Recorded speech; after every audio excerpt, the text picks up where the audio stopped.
Yes, hello everyone. Yes, I am still alive. Yes, it has been a long time since I put any content. As some of you may have seen in some of my social media feeds, it has been a very, very hectic December for the household. I just got out of a COVID quarantine just a few days ago. Yeah, the house got COVID. Myself, my 2-year-old, my 5-year-old, my wife somehow survived this mess. But alas, we are back. I am back. I have a few minutes where I should be able to finally, 2 weeks later, get around to a trailer breakdown for the new Witch Queen trailer. And I'm sure by now, if you're interested in this topic, you've already watched a reaction or breakdown video for this. But in an effort to come back to making content, thank you all for sticking with me. I am going to give this my own go through because you know what? This ain't the first time I've been late to the game. All right. So, we all know what's going down. We know what's happening for the most part. We received this trailer at the Game Awards not too long ago, about 2 weeks ago it was released, and let's take a little walk through this, shall we? Let's do this.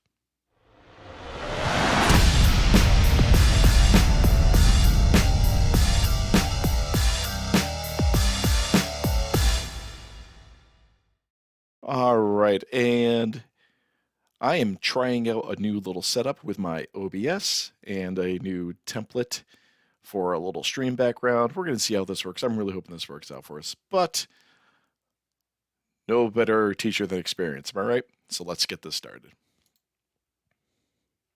All right, so right here,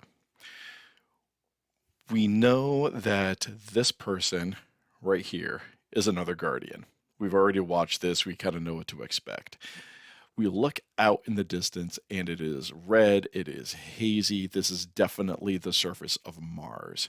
And also, this whole architecture style is very much like the other architecture and buildings that we saw dating back to the Golden Age of the style that we have on Mars. Very industrial, very utilitarian.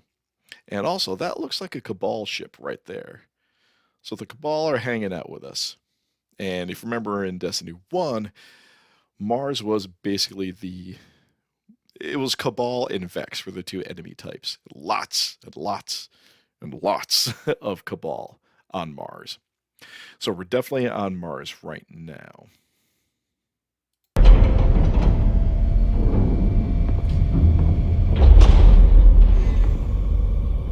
So this setup reminds me of one of the earlier trailers that we saw with Ikora kind of setting up her conspiracy wall O information, where it's just her and a whole lot of equipment just surrounding her. And it's really not a very cozy looking office. It is definitely like a field outpost looking thing.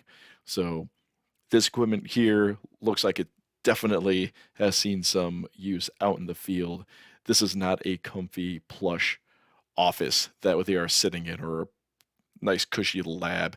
This is definitely out in the field.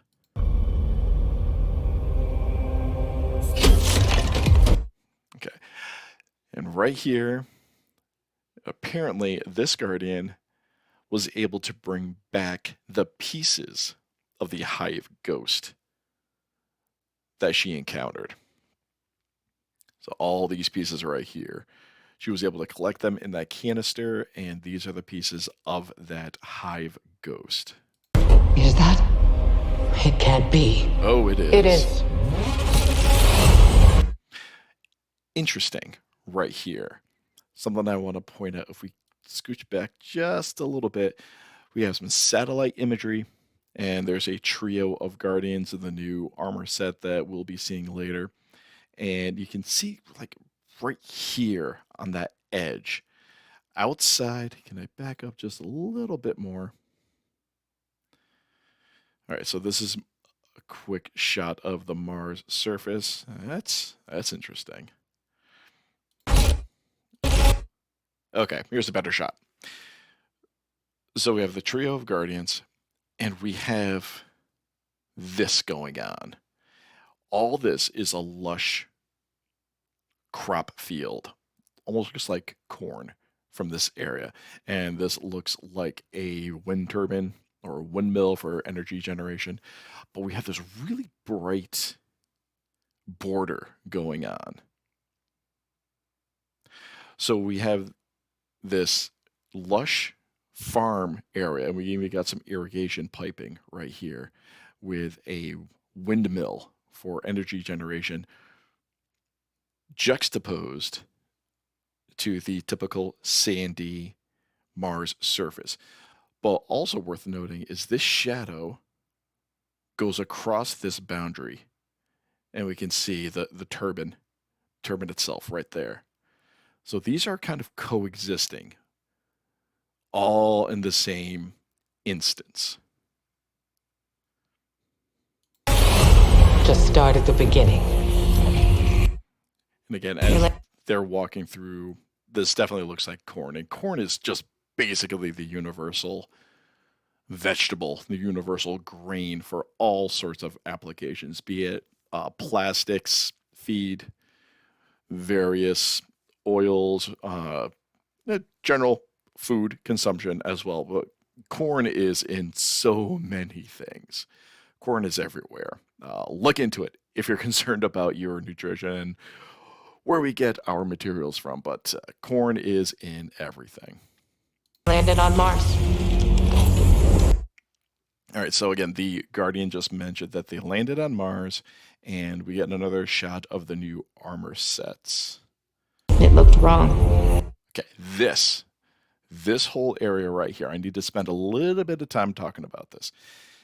I'm sure the other lore masters, more intelligent than I, have already discussed this, but this is the same almost ruins, ancient ruins that we saw on Io.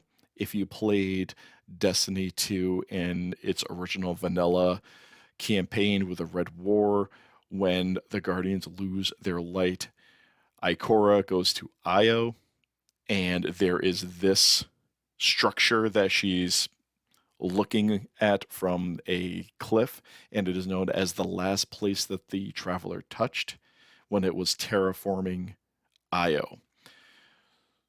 So now that we have this on Mars, this might be the location on the planet that the traveler stationed itself while it was attempting to terraform, which would also explain why we have the little patch of farmland existing in that one shot. If this is where the traveler settled when it was trying to terraform, that would explain why these ruins are in the location that they are.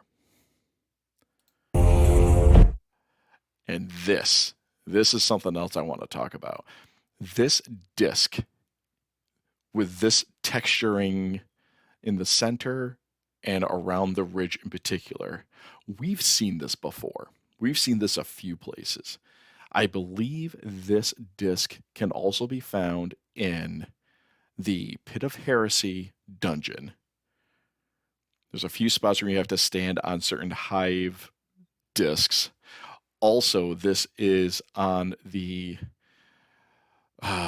teleporter, I guess I'll say it, and within the pyramid ship itself. So if you go to Europa and you go to the ziggurat, this disc is top and center on that ziggurat, and that allows you to transport yourself into the pyramid ship. And this disc has been seen in the pyramid ship as well.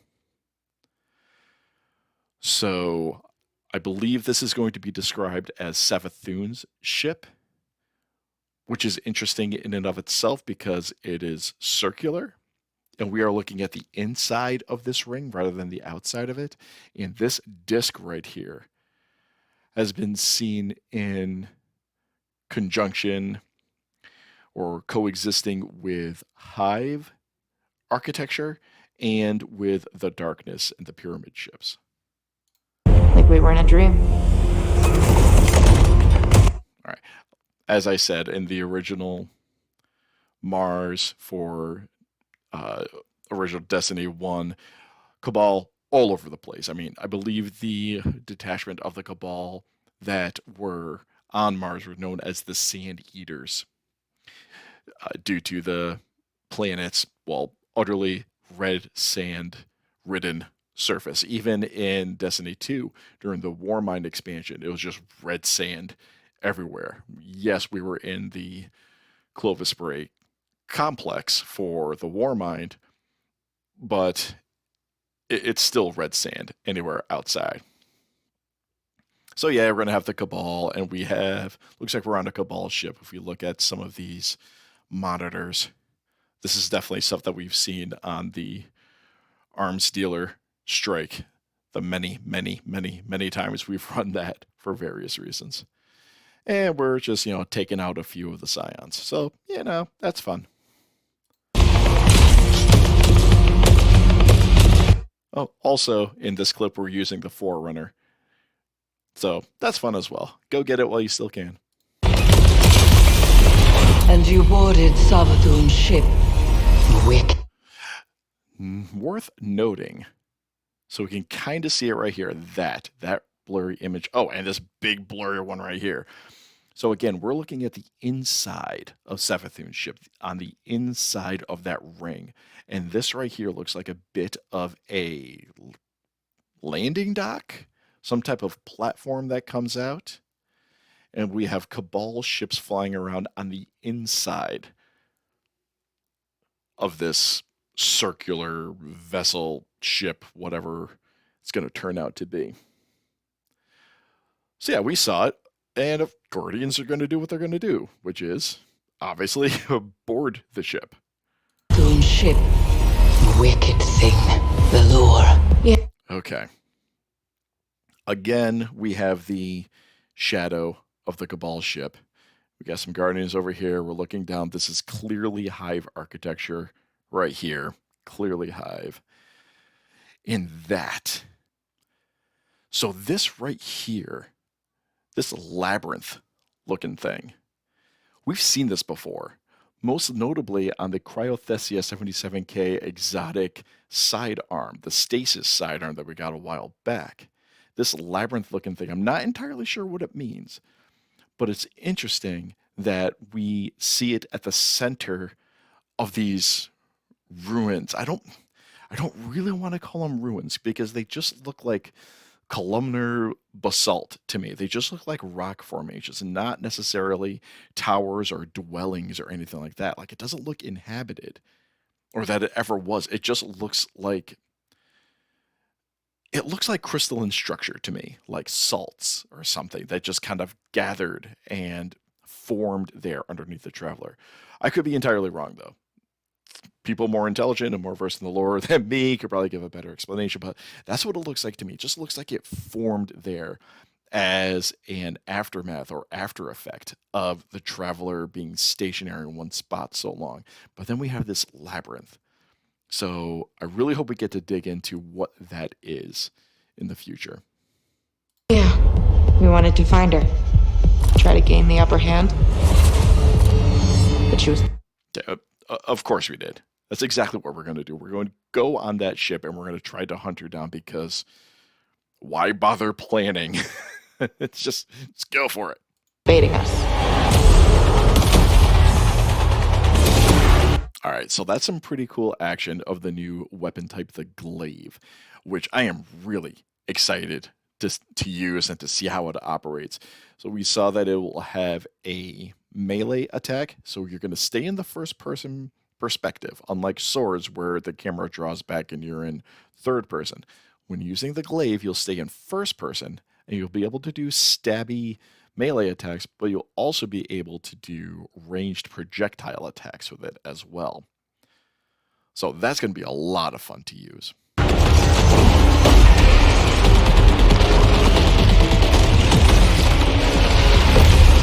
Yes, remember, we are going to be getting the new build for our Void abilities. They're going to go from the standard 3 trees or quadrants or quads or whatever three nodes for the light subclasses, upper, lower, and mid, and going to become more customizable like the stasis subclass currently is. So can't wait to see how they're going to do that.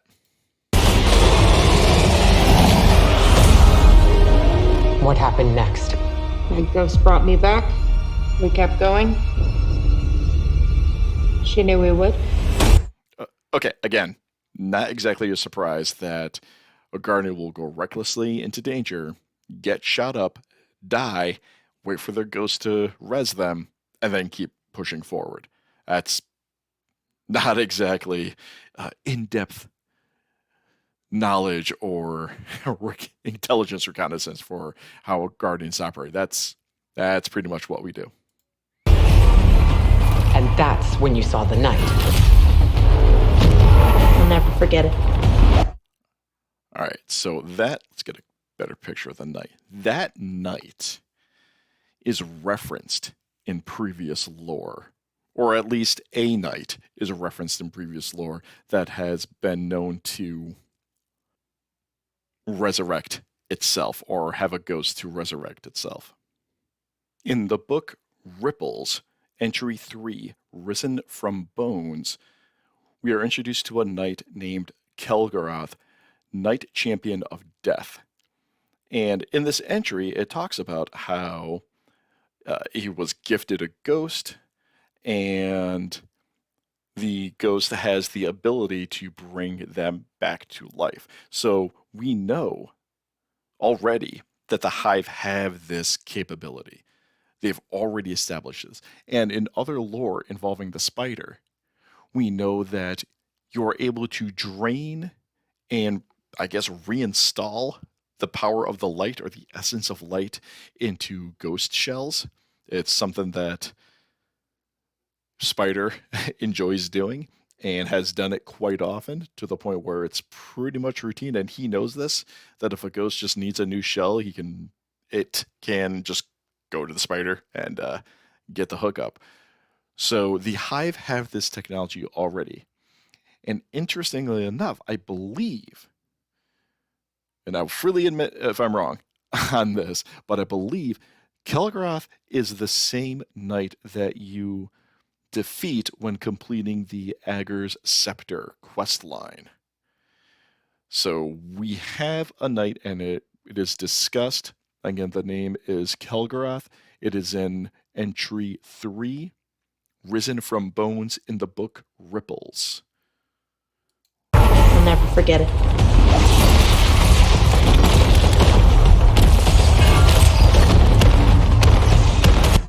I love the fact that the knight is using that version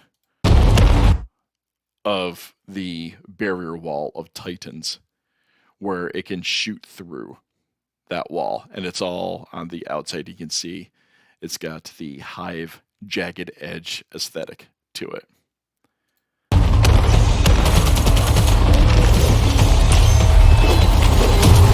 I want that finisher. That is going to be so cool. Let's see it again. Don't know if that's going to be part of the season pass or if it's going to be an Eververse purchase. Either way, I'm getting that finisher. That is so cool. And here we have the ghost doing the same style of animation that it does for humanity, just kind of spinning around with its orb out there. And it's even got the little ghost logo right there. It refused to die. Yeah, just like us.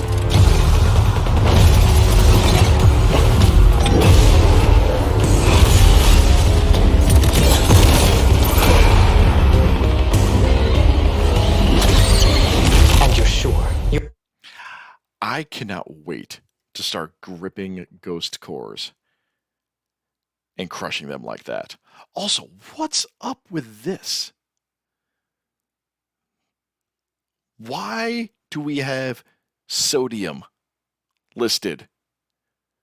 Why is that so prominent? Why is that glowing? Why is Na? Like I said back, where did we see? A better look. Yeah, Really? Wicked thing. The lure. Like I was saying over here, these look like salt formations to me. Not as occupied structures.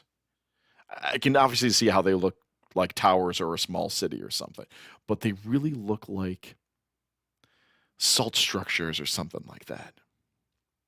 Mm. And then we have here. It refused to die. Yeah, just like us. All right, come on, come on, come on.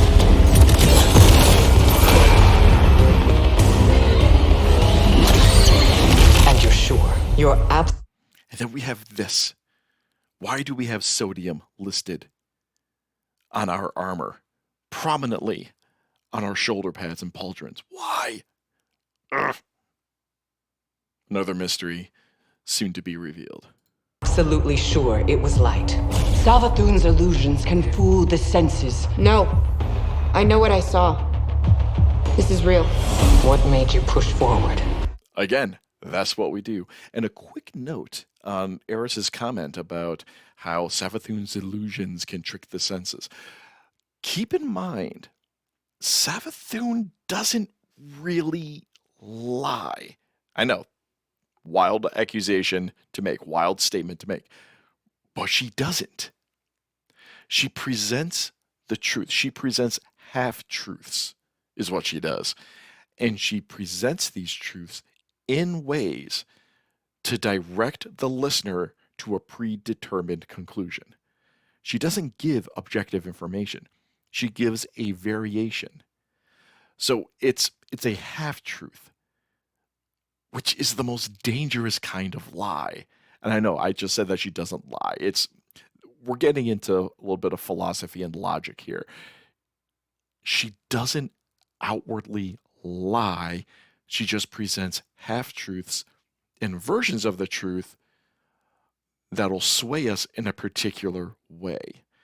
So, yes, there is deception. Yes, she does use some illusions. But it's really, for instance, when earlier in the season of The Lost, when she explains to Mara or explains to us what she has been able to do, like stopping a war before it started, delivered the Elixni on their knees to the Vanguard. Like, yes, kinda, sure. It's all versions of her truth to make her look like she is the benevolent one. We are right not to fully trust her. However, it is an important point to make that she doesn't outwardly lie. It's lying through omission and half-truths. It's something to keep in mind. We needed to know what that thing was. We can. Oh, we know what it was. Oh, this is interesting. You see, these are the new things that you find when you go through very slowly and explain things to people. This looks like a thrall is holding up a plate that is overflowing with liquid, dust, not entirely sure, but that is definitely the body of either a thrall or a protohive. Stop.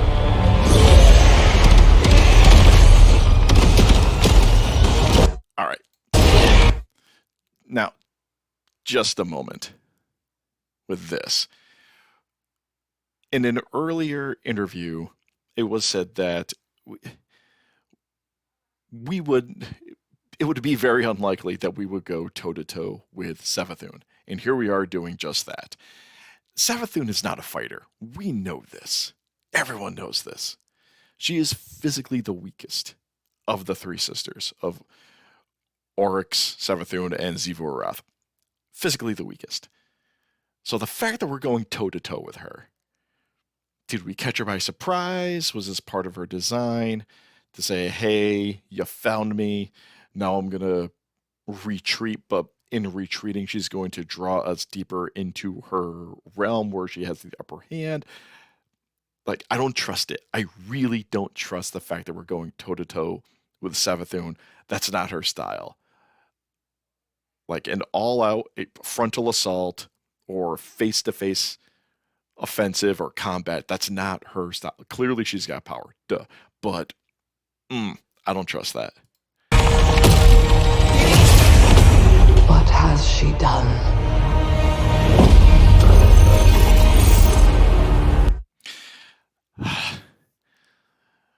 So I have a theory of how Savathun was able to acquire the light. And that is within the concept of, at the end of the season of The Lost, we're going to kill Savathun. And this is all spin foil right now. This is all my conjecture. And this would explain how she would be able to obtain the light. However, in other details, I don't think my idea is fully... I don't think it's going to come true, but I just want to share these thoughts.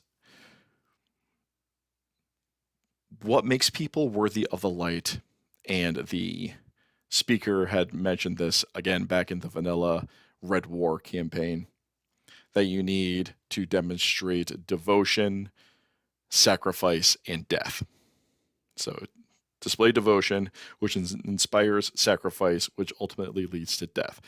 And as far as devotion and sacrifice is concerned, the Hive and the Hive gods demonstrate those aspects in absolute excess.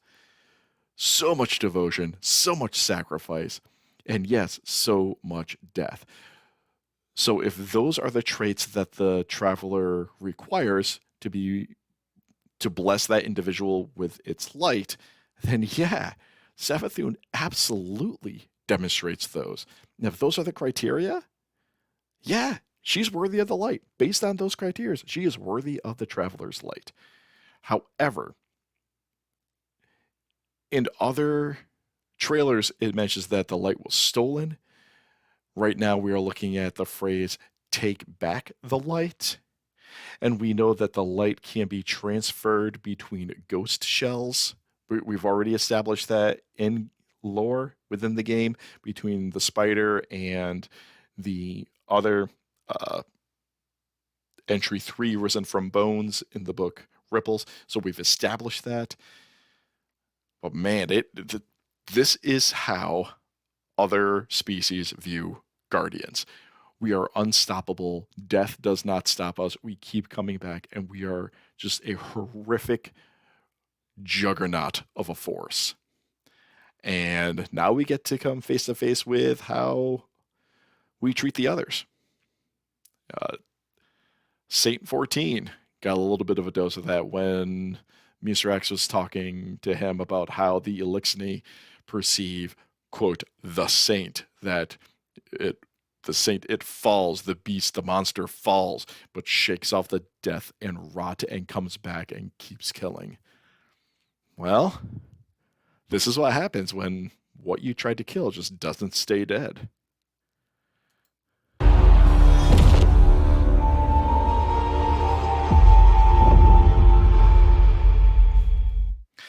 All right, so clearly my pre-order's already in because I do what I want.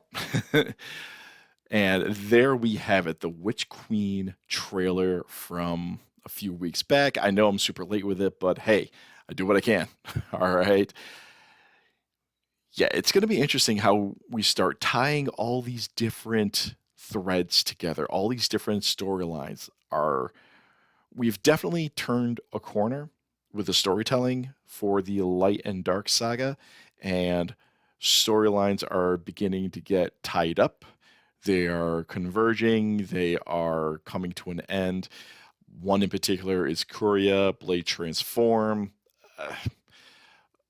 I feel like, yeah, Kuria was kind of a seasonal boss, an elevated status from just a strike boss for sure. I would have wished that we could have done something more with Kuria, but this is an issue where if we want to avoid the, quote, infinite middle, we need to start bringing storylines to a conclusion. We need to start tying up the loose ends, bringing things to resolution, and that is how they dealt with Kuria. Likewise with the departure of the factions. They hadn't played a major role. in a while. The faction games were meh, kind of annoying, actually, and they really weren't doing anything. So at the end of Season of the Splicer, we just got rid of them. Bungie took that opportunity. We'll use them as a political pawn for a moment. Lakshmi was the demagogue of the Future War Cult, and they used that as the opportunity to just say, "All right, we're done with the factions. They are no longer one of the core story elements anymore. We need to start tying things up." And bye-bye factions. They gone. They gone. But with that said, between Korea and the factions and some other things, we're really beginning to tie things together. Things are no longer mysteries anymore. And if the tagline for this expansion is "Survive the Truth," and we're going to discover what the truth is, whatever that means, we're going to learn a lot of secrets, and we are going to bring a lot of things to conclusion, and I really cannot wait. So thank you again for sticking with me. Thank you again for joining me. This has been a blast. I really enjoy making these videos, and I hope within the next year in 2022, my personal life should be calming down a little bit. My day job schedule should be stabilizing a little bit more, and I should be able to produce content on a more regular basis. I really hope I'm able to do that. That's what I'm planning. And I will start streaming my gameplay fairly soon once I'm able, again, to get a few personal things and professional life settled. Definitely look out for that. And standard end of show plus, you can follow me on Twitter at VGXTpod. My Instagram is also shown on screen at VGXT_pod. You're probably watching this on my YouTube channel, so hey, drop a like on the video, hit subscribe to keep up to date with my content and lore videos and such that get explained in this conversational, unscripted fashion. I got a few scripted lore videos that I am just got to record some gameplay for. Gonna explore the full story of the Thorn, hand canon, and the extended Books of Sorrow, I guess I'll call it. So stay tuned for that. And until next time, I will see you in the tower.